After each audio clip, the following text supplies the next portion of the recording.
말씀은 같이 읽어볼까요? 시작. 맥주절을 지켜야 하는 이유에 대해서 같이 은혜를 나누고자 합니다. 맥주절, 우리말로 맥주절은 뭐냐면 보리 추수죠. 그런데 이제 성경에 나오는 유대인들은, 이스라엘은요, 보리를 거두는 게 아니라 밀을 걷는 거예요. 밀이에요, 밀. 근데 이제 우리나라에 이제 건너와서 우리나라에 적용하려고 그러니까 우리는 밀 농사를 안 짓잖아요. 보리 농사를 짓잖아요. 그래서 초창기 교회에 이 맥주절을 이제 밀 이름을 붙인 거예요. 우리는 맥주절로 지키자. 밀 농사를 안 지키니까. 그래서 맥주절로 이렇게 변형을 한 거죠. 근데 원어적으로는 밀이에요, 밀. 원어는 밀이에요. 근데 우리말로는 해석을 하기에 맥주로 바꿔놓은 거예요. 맥주는 뭐냐면 농사를 짓고 보리가 어떻게 되죠? 벼가 나오기 전에 첫 수확을 이제 보리로 짓잖아요. 농사를 질 때. 그러니까 이스라엘 민족도 똑같아. 이스라엘 민족은요, 그 땅이 뭐냐면 농사를 이제 이모작이라고 그런가요? 두 번 추수해요. 두 번 추수. 추수를 두 번 해요. 워낙 땅이 좋아서 추수를 두 번 한다고요. 첫 번째 추수절이 뭐냐면 이 맥주절이에요. 첫 번째 추수. 첫 번째 이삭을 하나님께 드리는 절기. 첫 번째 이삭을 받아서 곡식을 추수해서 하나님 앞에 감사하는 절기. 이게 맥주절이에요. 그럼 맥주절이 끝나면 우리 11월 달에 뭐가 있죠? 추수감사절이 있단 말이야. 그러니까 교회에 오면 두 번 지키는 거야. 맥주절하고 추수감사절. 이게 뭐가 달라요? 그러니까 거기는 농사를 추수를 두 번 한다 이거예요. 추수를 두 번 한다. 그래서 이 구약에서 나오는 이스라엘 백성은 이제 5월에서 6월 사이에 추수를 해요. 근데 우리는 이제 한국 교회는 7월 달에 맥주절을 지켜요. 그 이유는 뭐냐면 7월 달에 추수를 했기 때문에 그래요. 근데 지금은 농사를 안 짓죠. 지금은 농사를 짓질 않아요. 지금의 이 추수절은 어떤 의미를 갖고 있냐면 전반기 동안에 하나님께서 저와 여러분을 보호해 주신 거, 전반기 동안에 하나님의 은혜를 감사하는 절기가 바로 맥주절이라는 것이죠. 그래서 구약 성경을 잘 보면 이 맥주절에 대해서 잘 설명해 주고 있다는 것이죠. 그래서 맥주절은요, 성경에서 유래한 추수감사 절기로서 보리와 밀의 첫 수확을 하나님께 감사하며 드리는 날이 바로 맥주절이에요. 그래서 구약에는 맥주절뿐만 아니라 3대 절기가 나와요. 3대 절기가 뭐가 있냐면 첫 번째는 유월절, 그리고 두 번째는 맥주절, 그리고 세 번째는 수장절이라는 게 있어요. 수장절. 자, 그러면 신약 시대에는 유월절이 오냐면 고난주간을 얘기하는 고난주간. 고난주간. 맥주절은 어떤 주간이냐면 오순절. 오순절이에요. 오순절. 성령 강림 오순절 맥주절이. 그리고 수장절은 추수감사주일. 추수감사주일. 이렇게 표현할 수 있다는 거죠. 자, 그러면은 이 맥주절에 대해서 한번 우리가 왜 맥주절을 지켜야 되는 이유를 한번 같이 살펴보려고 그래요. 첫 번째는요, 이 맥주절은요, 하나님께서 첫 열매를 드려라라고 말씀하고 있어요. 자, 출애굽기 23장 16절 말씀 같이 읽어봅니다. 시작. 맥주절을 지키라. 이는 내가 수고하여 밭에 뿌린 것의 첫 열매를 거둠이니라. 수장절을 지키라. 이는 내가 수고하여 이룬 것을 연말에 밭에서부터 거두어 저장함이라. 자, 여기서 보면은 첫 번째는 맥주절이 나오고 수장절이 나와요. 수장절은 추수감사절. 앞전을 봐야 되겠죠. 하나님께서 구약 이스라엘 백성에게 뭐냐면 맥주절을 지켜라, 지키지 말아라, 지켜라 라고 명령을 했다는 거예요. 지켜라는 것은 명령이에요. 맥주절을 지켜라. 그러면서 맥주절의 의미에 대해서 이렇게 설명하기를 뭐냐면 내가 수고하여 밭에 뿌린 것의 첫 열매를 거뒀기 때문에 맥주절을 지키라는 거예요. 다시 얘기한다면 이 맥주절은 밭에서 첫 열매를 거둬서 하나님께 드리는 날, 그리고 밭에서 첫 열매를 거둔 것에 대해서 감사하는 날. 성경에 보니까 씨는 누가 뿌려요? 저와 여러분이 뿌린대요. 밭에 씨를 농부가 뿌린다는 거예요. 저와 여러분이 수고를 한다는 거예요. 그런데 성경은 거기서만 얘기한 것이 아니라 열매를 거둬야 되잖아요. 근데 그 열매 거둠에 있어서는 누가 하신다? 하나님이 은혜를 베풀어 주셔야 된다는 거예요. 하나님이 은혜를 베풀어 줄 때 사과나무에 사과가 주렁주렁 여는 것이고 포도나무에 포도가 주렁주렁 매는 것이고, 오늘 얘기한다면 여러분이 열심히 일한 만큼 그 결과가 나타나는 거예요. 특별히 사업하시는 분들은, 뭔가 개인 사업을 하시는 분들은 열심히 노력해 하잖아요. 그런데 그 결과가 수고한 만큼 나와야 되잖아요. 그런데 안 나오면 얼마나 속상해요. 그래서 사업을 하시는 분들이나 개인 사업을 하시는 분은 기도하셔야 돼. 특별히 기도 많이 해야 돼. 왜? 그 열매를 맺게 하는 분은 하나님이니까 열매를 맺게 해달라고 기도해야 돼요. 그래서 이삭과 같이 남들은 열매를 걷지 못해도 100배의 축복이 가뭄이 와서 왔지만 이삭에게만 사람이 찾아가고 비가 오는 거예요. 그래서 100배의 열매를 거둘 수가 있는 거예요. 어떻게 100배의 열매를 거둘 수 있겠습니까? 하나님의 은혜가 주어져야 된다 이거예요. 할렐루야. 그래서 우리 모두에게 하나님의 은혜가 주어지길 바랍니다. 아니, 이 전만기 6개월 동안에 분명한 하나님의 은혜 가운데 우리가 살았기에 이렇게 이 자리에 나와 맥주 감사주의로 우리가 지키고 있는 거예요. 여러분이 느끼든 느끼지 않든 하나님은 우리를 보호하시고 열매를 걷게 하시고 복을 내려 주셨다는 거예요. 할렐루야. 자, 이 맥주라는 말은 뭐냐면, 맥주라는 말이 이 히브리어를 읽어볼까요? 카치르라는 말이에요. 카치르. 까칠다는데 카치르라는 말이에요. 카치르라는 말이 뭐냐면 수확을 얘기하는 거예요. 수확. 수확물을 얘기하는 거예요. 뭔가 수확을 했다는 거예요. 카치르라는 말. 그런데 뭘 수확했다고요? 밀과 보리를 수확했다는 거예요. 첫 수확을 거뒀다는 거예요. 그리고 맥주에서 절이 붙잖아요. 이 절이라는 게 하그라는 말인데 축제라는 말이에요. 저는 이 말을 보고 깜짝 놀랐어요. 아, 그렇구나. 이 날은 바로 축제의 날이구나. 여러분, 오늘은 축제의 날이라는 거예요. 축제는 뭡니까? 풍악을 울려라 하면서 왕이 풍악을 울리면서 춤을 추고 잔치를 베풀고 기뻐서 날뛰고 춤추고 이런 날이래요. 근데 왜 다들 인상 쓰고 있어요 이렇게? 다들 그냥 이렇게. 자, 옆 사람과 환하게 한번 웃어보세요. 새벽은 웃어보세요. 좀 웃어보세요. 혼자 집에 가서 웃지 말고. 우리나라 사람들은 혼자 가서 집에서 웃는다며. 할렐루야. 이 맥주절은 뭐냐? 축제의 날이에요 여러분. 축제의 날에서 사모님한테 명령을 했죠. 사모님, 떡을 준비하세요. 사모님은 잔치의 날이니까 우리나라에 잔치에 빠질 수 없는 거. 박경화 선생님 뭐죠? 집사님? 아, 잘하시는 거 있잖아. 잡채 잘하시잖아요. 잡채를 준비해라. 우리나라는 잔치에 잡채가 꼭 들어가야 되잖아요. 과일을 준비하고, 그래서 잔치상을 벌려라. 그래서 좀 이따 잔치상을 벌릴 거예요. 오늘 나가지 말고 너무 더우니까 여기서 안에서 시원한 데서 시원한 멜론, 수박 자주 먹으니까 멜론도 사왔어요. 멜론과 떡과 맛있게 드시기 바랍니다. 바로 맥주절은 뭐냐? 축제의 날이에요. 축제의 날. 그럼 맥주절은 축제이니까 절이 들어가는 것은 성경에 절 나오는 게 6월절이잖아요. 6월절도 축제의 날이에요. 그리고 수장절, 추수감사주일도 축제라는 거예요. 축제. 그러니까 교회 나오는 게 뭐냐면 축제의 날. 오순절도 축제의 날이에요. 축제의 날. 오순절은 맥주절이에요. 축제의 날, 축제. 여러분의 하나님의 기쁨이 열매를 거둬서 기쁨으로 승화되길 간절히 소망해요. 여러분 농부가 이 농사가 잘 될 때 얼마나 기뻐요. 최병헌 집사님이 농사를 잘 져서 뭔가를 따오면 얼마나 기뻐하는지 몰라. 근데 농사가 잘 안 되잖아요. 그 얼마나 속상한지 몰라. 사모님한테 안 됐다고 막 얘기를 해. 그런데 환하게 웃으면 농사가 잘 된 거야. 그런데 올해는 농사가 잘 안 되시나 봐. 자꾸 인상 쓰면서 오셔. 자꾸 인상을 쓰고 오셔. 농사가 안 됐다고. 더우니까 농사가 잘 안 되나 봐요 이제. 자, 민수기 18장 14절과 15절 말씀 또 읽어봅니다. 시작. 이스라엘 중에서 특별히 드릴 모든 것은 내 것이 되리라.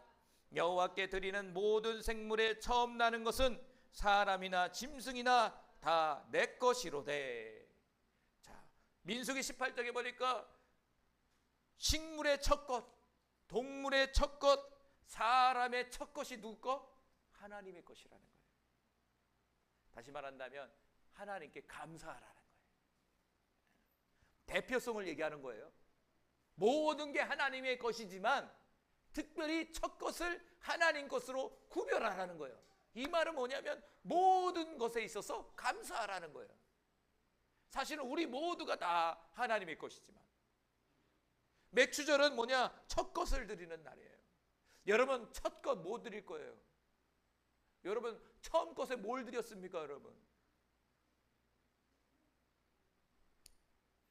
첫 것을 뭘 드렸어요? 올해 전반기 동안에 하나님께 뭘 드렸습니까? 여러분 아니 오늘 무엇을 드릴 거예요? 오늘 여러분 자신을 드리길 바랍니다. 할렐루야. 오늘 여러분의 자신을 드리세요. 뭐 물질 헌신보다도 내가 제물이 돼서 여러분을 하나님께 첫 것으로 드릴 수 있는 우리 모두가 되길 간절히 소망해요. 그래서 오늘 본문에는 하나님의 것이다. 이걸 기억하라는 거예요. 며칠 전에. 자, 고린도전서 15장 20절 볼까요? 시작. 그러나 이제 그리스도께서 죽은 자 가운데서 다시 살아나사 잠자는 자들의 첫 열매가 되셨도다. 구약에는 진짜 농사를 져서 첫 것을 드렸단 말이에요. 그리고 장남을 하나님께 드렸단 말이에요. 그런데 사람을 드린 것이 아니라 장남을 드릴 때 뭐냐면 예물을 해서 드렸어요. 예물 대신 우리 가문의 장남을 하나님께 드립니다. 사람을 드린 것이 아니라 어떤 값을 매겨서 그 값을 예물을 드려버렸어요. 근데 신약시대에는 뭐냐? 첫 번째는 예수님을 상징적으로 말씀하고 있는 거예요. 첫 것은 뭐냐? 바로 예수님을 말씀하시는 거예요. 그래서 이스라엘 민족에 나오는 이 절기는 신약에서는 예수님을 상징적으로 표현해주고 있는 거예요. 예수님의 사역을 상징적으로 표현해주고 있는 것이죠.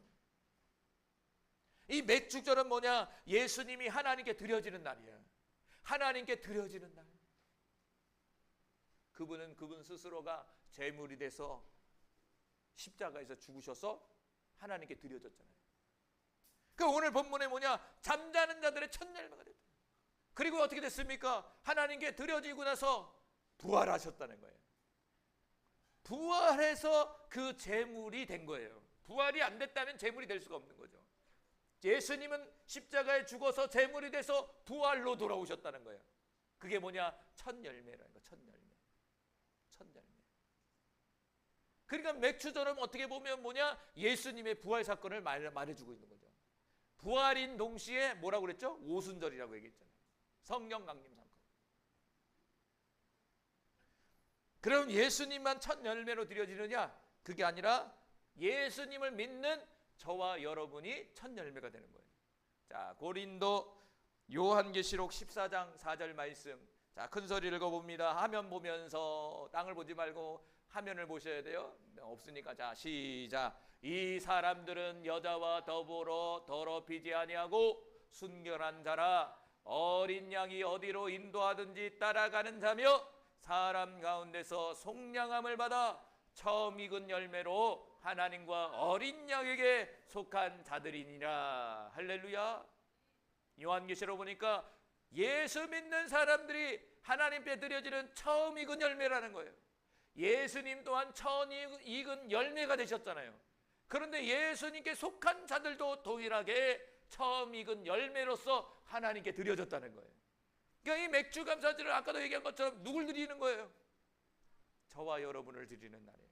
저와 여러분의 심령을 드리는 날이에요. 저와 여러분의 마음을 드리는 날이에요. 지금 이 예배 속에서 여러분의 마음을 지금 하나님께 드리고 있습니까? 하나님은 체크하고 있어. 드렸다 안 드렸다 OX를 이렇게 지금 OX 하나님 지금 체크하고 있어. 여러분은 O일까요? X일까요? 자, O인 사람 지금 X인 사람 몰라. 체크하고 있어요. 주님이 지금. 이 맥주 감사절은 여러분을 드리는 날입니다. 여러분. 맥주 감사절뿐만 아니라 우리의 365일이 하나님께 드려지기를 간절히 소망해요. 그래서 로마서 12장 1절과 2절 말씀 읽어봅니다. 시작. 그러므로 형제들아 내가 하나님의 모든 자비하심으로 너희를 권하노니 너희 몸을 하나님이 기뻐하시는 거룩한 산 제물로 드리라. 이는 너희가 드릴 영적 예배니라. 너희는 이 세대를 본받지 말고 오직 마음을 새롭게 함으로 변화를 받아 하나님의 선하시고 기뻐하시고 온전한 뜻이 무엇인지를 분별하도록 하라. 할렐루야. 로마서 12장 1절과 2절은 뭘 드리라고요? 돈 주라고요? 아니요. 여러분의 몸을 드리라는 거예요. 몸을. 몸이라는 건 여러분의 삶을 얘기하는 거예요.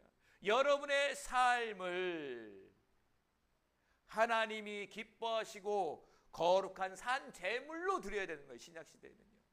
여러분의 삶의 제물이 돼서 거룩한 제물이 돼서 그분 앞에 드려져야 된다는 거예요. 날마다. 그럼 거룩한 산 제물이 된다는 건 뭐냐?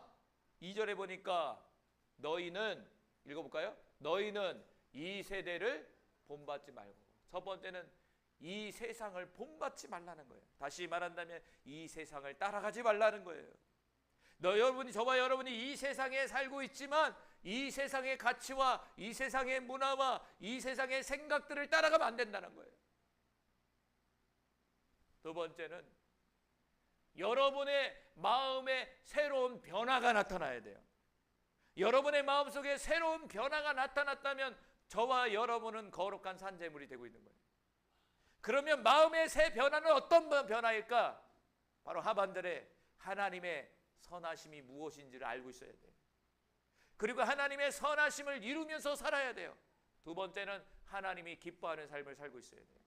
하나님이 기뻐하시는 것이 무엇인지를 깨닫고 그 기뻐하는 삶을 살아야 돼요. 그리고 세 번째는 하나님의 온전한 뜻을 깨달아 분별해서 나아가야 돼요. 나를 향해서 하나님이 원하는 뜻이 무엇인지 그거를 깨닫고 지금 현재 내가 이런 상황이지만 하나님이 나를 통해서 무엇을 하고자 어떤 뜻을 갖고 있는지를 여러분이 분별해서 나가야 돼요. 그러할 때 저와 여러분이 기뻐하시는 거룩한 산제물이 되는 거예요. 내 생각대로 살면 안 돼요. 세상 방법대로 생각하면 안 돼요. 철저히 이러한 삶을 저와 여러분이 살아야 된다는 것이죠. 여러분이 단순히 맥주 감사절 됐으니까 맥주 감사절 예배 드려야지 이러면 안 돼요. 이 맥주 감사절의 진정한 의미를 여러분이 잘 새겨서 올 한 해 남은 6개월 동안에 잘 여러분 하나님 앞에 영광 돌리길 바랍니다. 두 번째는 맥주 감사절은요, 같이 읽어볼까요? 두 번째 넘겨주세요. 시작. 내 힘을 헤아려 자원하는 예물을 드려라 라는 거예요. 자원하는 예물.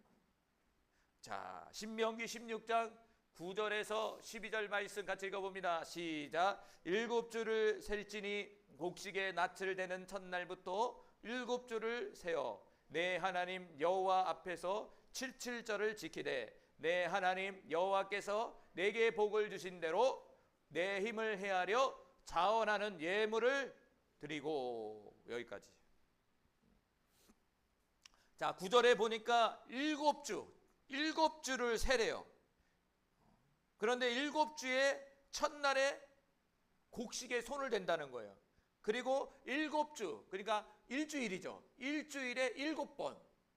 그럼 며칠이에요? 47일에 49니까 49일이 되는 거예요. 그리고 나서 50번째 되는 날이 뭐냐면 바로 맥주절이에요. 여기서는 뭐냐면 77절로 표현해 준 거예요. 맥주절은 뭐냐? 다른 말로 77절이에요. 77절. 그러니까 성경에 보면 여러 가지 단어로 사용했단 말이에요. 맥주절, 77절 이렇게. 그리고 신약에는 오순절 이렇게 표현했어요. 똑같은 말이에요. 단어만 달라진 거예요. 그러니까 첫 번째 첫일 때 곡식에 첫 손을 대고 나서 7주가 지나고 나서 77절을 지키는 거예요. 그러니까 50일째에 이 맥주절을 지켰다라는 것이죠. 그런데 여기서 보니까 지키되 내 하나님 여호와께서 내게 복을 주신 대로 내 힘을 헤아려 자원하는 예물을 드려라 이렇게 써 있다는 거예요. 아, 그렇구나. 이 수확이 하나님의 복이었다는 거예요. 할렐루야. 여러분, 올해 전반기는 여러분이 살았던 것은 어떻게 했든 간에 하나님의 복을 받아서 산 거예요. 복을 받았기 때문에 지금까지 이렇게 산 거예요. 하나님 복 받은 게 없는데, 고통스러웠는데, 그게 복이라니까요. 살아있는 그 자체가 여러분 복입니다. 여러분, 지금까지 버텼던 것들이 복이에요. 지금 이 맥주 감사들을 지키고 있는 게 복이에요. 여러분 만약에 뭐 1월 달에 병이라도 걸렸어 봐요. 어떻게 할 거예요? 갑자기 교통사고로 당했어 봐요. 어떻게 할 거예요? 갑자기 심장마비가 와서 이 세상 사람이 아니면 어떻게 할 거예요? 갑자기 누군가가 다쳤어. 가족 중에 병간호를 하고 있는 거야. 어떻게 할 거예요? 사소한 것 하나하나가 사실은 복이에요. 하나님의 복이 임하니까 이렇게 살아서 예배드리고 있는 거예요. 일어서 이렇게 건강한 모습으로 이렇게 예배드리고 있는 거라고요. 여러분, 오늘 본문에서는 여호와께서 복을 주셨다는 거예요. 그래서 뭐하냐? 내 힘을 헤아려 너희가 힘이 닿는 데까지 하나님 앞에 자원하는 예물을 드리라는 거예요. 여기서 자원이라는 말이, 자원이란 뭐냐면 자발적인 걸 얘기해요. 히브리어 보니까 네다바라는 말이에요. 네다바라는 말이 내 의지를 가지고 드려지는 거예요. 그러니까 예물이라는 것은요, 하나님의 감동을 받아서 드려지는 예물이 있고요, 내 의지를 가지고 드려지는 예물이 있는데, 특별히 맥주절은 뭐냐? 감동이 아니라 여러분의 의지를 가지고 드리는 거예요. 어떻게 한다고요? 감동이 아니라 여러분의 의지를 자발적으로 하나님 앞에 여러분이 힘닿는 데까지 드려지는 날, 드리는 날이 뭐냐면 이 맥주절이라는 거예요. 가난한 자는 가난한 자만큼 주고, 좀 부하면 부한 만큼 주고, 여러분의 형편에 맞게 여러분의 자유의지를 발동해서 하나님 앞에 감사의 마음을 표현해 준다는 것이죠. 할렐루야. 그래서 고린도후서 9장 7절 말씀에, 고린도후서 9장 7절 읽어봅시다. 시작. 각각 그 마음에 정한 대로 할 것이요 인색함으로나 억지로 하지 말지니 하나님은 즐겨내는 자를 사랑하시느니라. 각각 그 마음대로 정한 대로 하라는 거예요. 오버하지 말라는 소리예요. 여러분 형편에 어떤 사람 가끔씩 빚져갖고 막 이게 막 예물을 드리고 막 그런 사람이 있어요. 그러지 말라는 거예요. 여러분의 형편에 맞게 내가 없으면 없는 대로. 근데 중요한 건 뭐냐면 억지로 하지 말아라. 억지로 하면 하지 마라 이거예요. 드리지 말아라. 그러나 여러분이 자원하는 마음이나 즐겨내는 마음이 있다면 드리라 이거예요. 하나님은 억지의 마음이 아니라 자원하는 마음을 좋아하신다는 거예요. 예배도 똑같습니다. 이 시간 여러분이 억지로 예배를 드릴 수 있지만 여러분의 마음속에 예배를 즐거운 마음으로, 사모하는 마음으로 왔다면 그 예배는 정말 하나님이 기뻐하는 예배가 될 거예요. 어쩔 수 없이 여기 앉아있다. 어쩔 수 없이 주일이 되니까 그냥 의무적으로 앉아있다. 미안하지만 그거는 하나님 받지 않아요. 예배를. 시간 낭비예요. 집으로 돌아가셔야 돼요. 집에 가서 좋은 시간 보내세요. 그럼 억지에 마면 집에 가서 그냥 좋은 시간 보내시는 게 나아요. 할렐루야. 즐겨야 됩니다. 자원해야 됩니다. 신앙이라는 예물도 자원해야 됩니다. 누군가의 말로 인해서, 누군가의 부탁에 의해서 그러면 안 돼요. 철저하게 살아계신 하나님을 만나고 살아계신 하나님을 의지하고 그분을 기뻐해야 된다는 거죠. 사실 저도 이렇게 얘기하지만 쉽지 않아요. 그렇잖아요. 그러나 여러분이 힘을 내서 의지를 갖고 해야 돼요. 하나님, 저에게 자원하는 마음을 주십시오. 하나님을 만나고 싶습니다. 할렐루야. 자, 잠언서 3장 9절 시작. 내 재물과 내 소산물의 처음 익은 열매로 여호와를 공경하라. 성경은 뭐라고 합니까? 여러분의 재물, 여러분의 소산의 처음 것을 하나님께 드리라는 거예요. 그럼 하나님 그지어서 받는 겁니까? 아니잖아요. 그 드림으로 뭘 배우는 거예요? 하나님을 공경하는 방법을 배우는 거예요. 공경한다는 것은 섬기는 걸 얘기하는 거예요. 하나님을, 살아계신 하나님을 어떻게 섬겨야 되는지 그걸 배우는 게 바로 처음 것을 하나님께 드리는 거예요. 우리 아이들 교육할 때도 뭔가 교육시키잖아요. 아이들이 교육을 해야지 달아나잖아요. 그러니까 인간이라는 존재가 교육이 필요하다는 거예요. 여러분, 하나님을 섬기는 데 있어서 교육이 필요한 거예요. 부모를 공경하는 데 있어서 아이들에게 교육이 필요한 거예요. 우리 아이들 어떻게 합니까? 어른들 올 때 인사시키잖아요. 인사해야 돼. 어른들 되면 말을 조심해야 돼. 그거 다 뭡니까? 어른을 섬기는 방법들을 가르쳐 주는 거잖아요. 똑같습니다. 성경도 하나님께서 자원하는 첫 것을 하나님께 드리라는 이유는 뭐냐? 여호와를 공경하는 방법을 배우라는 소리예요. 할렐루야. 여호와를 공경하는 방법을 배운 사람은요, 어떻게 되느냐? 자원하는 마음이 되는 거예요. 그런데 여호와를 공경하는 마음을 배우지 못하는 사람은요, 이게 안 되는 사람은요, 이게 안 되는 거예요. 자원하는 마음이 안 와요, 절대. 근데 한 번에 주어지는 게 아니죠. 하다 보면 우리의 마음속에 자원하는 마음들이 생겨요. 자발적인 마음들이 생기는 거예요. 그러한 마음들이 우리 모든 이들에게 함께하길 바라요. 특별히 올해 맥주 감사절은 그런 마음들이 우리 모두에게 주어지길 간절히 소망합니다. 시편 51편 12절 말씀 마지막으로 읽어봅니다. 시작. 주의 구원의 즐거움을 내게 회복시켜 주시고 자원하는 심령을 주사 나를 붙드소서. 시편 51편의 저자가 아마 영적으로 다운된 것 같아. 자기 상태를 안 거야. 하나님, 저에게 구원의 기쁨을 다시 회복시켜 주십시오. 뭔가 세상으로 막 돌았던 것 같아. 뭔가 위기가 찾아온 것 같아요. 그런데 봤더니 자기 자신의 구원의 기쁨이 사라져버린 거야. 주님 처음 만났을 때, 첫 예배 드렸을 때, 정말 진하게 주님의 경험했을 때 그 감격이 내 마음에 사라지고 냉랭한 가슴이 돼버린 거야. 얼음판 같은 가슴으로 변화되는 거야. 마음으로 변화돼 버린 거야. 하나님을 열 때 기쁨이 없는 거야. 어느덧 자신을 살펴보니까 자원하는 마음이 아니라 의무적으로, 억지로, 힘들게, 마치 도살장에 끌려가는 소처럼. 저자는 깨달은 거예요.